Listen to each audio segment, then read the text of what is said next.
दोस्तों, इतिहास की सबसे अच्छी बात जानते हैं क्या है? यह कोई उबाऊ विषय नहीं है, बल्कि राजाओं और उनकी रणनीतियों और बड़े बड़े साम्राज्य की एक ऐसी सस्पेंस थ्रिलर कहानी है जिसे अगर आप एक बार समझते हैं तो इसे भूलना शायद नामुमकिन के जैसा हो जाएगा। आज हम एक ऐसे ही शासक की कहानी जानेंगे जिसने सदियों पहले भारत के इतिहास की दिशा और दशा दोनों बदल कर रख दी थी। नाम था महमूद गजनवी। स्वागत है आपका अपने चैनल क्रिएटिव फैमिली पर। आज की कहानी बहुत ही खास है, इसलिए आराम से बैठिए, इतिहास के सफर का आनंद लीजिए और चलिए बिना कोई समय गवाए कहानी को स्टार्ट करते हैं। हमारी कहानी की शुरुआत होती है साल 932 ईस्वी में मध्य एशिया के पहाड़ों के बीच बसे एक शहर गजनी माफ करिएगा या अलब्दगीन नाम के एक तुर्क सरदार ने नए साम्राज्य की स्थापना की और गजनी को अपनी राजधानी बनाया। अलब्दगीन के जाने के बाद वहां कुछ समय के लिए परितिगीन नाम के शासक ने बागडोर संभाली। और दिलचस्प बात यह है कि इसी परतगीन के समय यानी 972 से 977 ईस्वी के बीच गजनी साम्राज्य की तरफ से पहली बार भारत की उत्तरी पश्चिमी सीमा पर हमला हुआ। उस समय पंजाब और उसके आसपास के सीमावर्ती इलाकों में शाही वंश के राजा जयपाल का शासन हुआ करता था। समय का पहिया चला और आगे घुमा और साल 970 ईस्वी में गजनी के सिंहासन पर बैठा सुबुक्तगीन बहुत ही महत्वाकांक्षी था, इसलिए सुबुक्तगीन के घर 1 नवंबर 971 ईस्वी को एक बच्चे का जन्म हुआ जिसका नाम रखा गया महमूद। यही बच्चा आगे चलकर महमूद गजनवी के नाम से मशहूर हुआ। गजनवी शुरू से ही शासन और युद्ध कला में माहिर था। सुल्तान बनने से पहले वह अपने पिता के साथ खुरासान और आज के ईरान जो और अफगानिस्तान का जो हिस्सा है वहां के गवर्नर के रूप में शासन संभाल रहा था। जब उसके पिता की मृत्यु हुई तब मात्र 27 वर्ष की उम्र में साल 998 ईस्वी में महमूद ने गजनी की पूरी कमान अपने हाथों में ली। राजा बनते ही महमूद को अपने साम्राज्य के लिए एक बड़ी मान्यता की जरूरत थी। इसके लिए उस समय के सबसे बड़े धार्मिक गुरु रहे यानी बगदाद के खलीफा अल कादिर बिल्लाह ने महमूद के शासन को स्वीकार किया। खलीफा ने उसे 2 खास उपाधियां दी हैं जिसका नाम है यामीन उद दौला यानी साम्राज्य का दाहिना हाथ और यामीन अमीन उल मिल्ला यानी मुसलमानों का रक्षक। महमूद इतिहास का पहला एक शासक है जिसने आधिकारिक तौर पर सुल्तान शब्द का इस्तेमाल शुरू किया।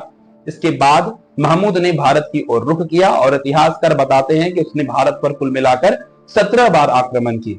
यहाँ पर यह समझना बहुत जरूरी रहेगा कि महमूद का उद्देश्य भारत में रुककर राज करना नहीं था, बल्कि वह अपनी विशाल सेना के खर्च के लिए भारत की अपार धन दौलत को हासिल करना चाहता था। मतलब धन दौलत से बहुत ज्यादा मतलब था महमूद को। महमूद ने अपना जो पहला वॉर किया भारत के ऊपर 1000 ईस्वी में किया और इसके ठीक एक बाद 1001 ईस्वी में उसका सामना पंजाब के राजा जयपाल से हुआ। इस भीषण युद्ध में राजा जयपाल की हार हुई। इसके बाद साल 1008 ईस्वी में उसने नगरकोट के खिलाफ अभियान चलाया। फिर वह थानेसर पहुंचा जहां से उसने चक्र स्वामिनी मतलब श्री कृष्ण की एक बहुत ही भव्य मूर्ति को गजनी भेज दिया। लेकिन यह कहानी का सबसे बड़ा मोड़ तब आता है साल था 1025 ईस्वी।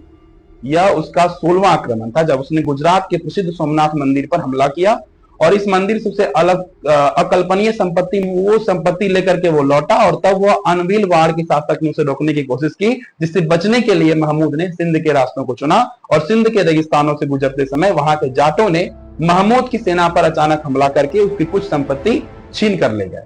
इसी का बदला लेने के लिए महमूद ने 1027 ईस्वी में भारत पर अपना अंतिम आक्रमण किया जो जाटों के खिलाफ था। उसके बाद साल 1030 ईस्वी में बीमारी के कारण महमूद गजनवी की मृत्यु हो गई, ऐसा इतिहास में दर्ज किया गया। इस पूरी कहानी का एक और बहुत ही दिलचस्प पहलू है कि महमूद की सेना में सिर्फ तुर्क सैनिक ही नहीं थे, बल्कि सेवंत राय और तिलक जैसे बड़े हिंदू सेनापति भी उच्च पदों पर शामिल थे।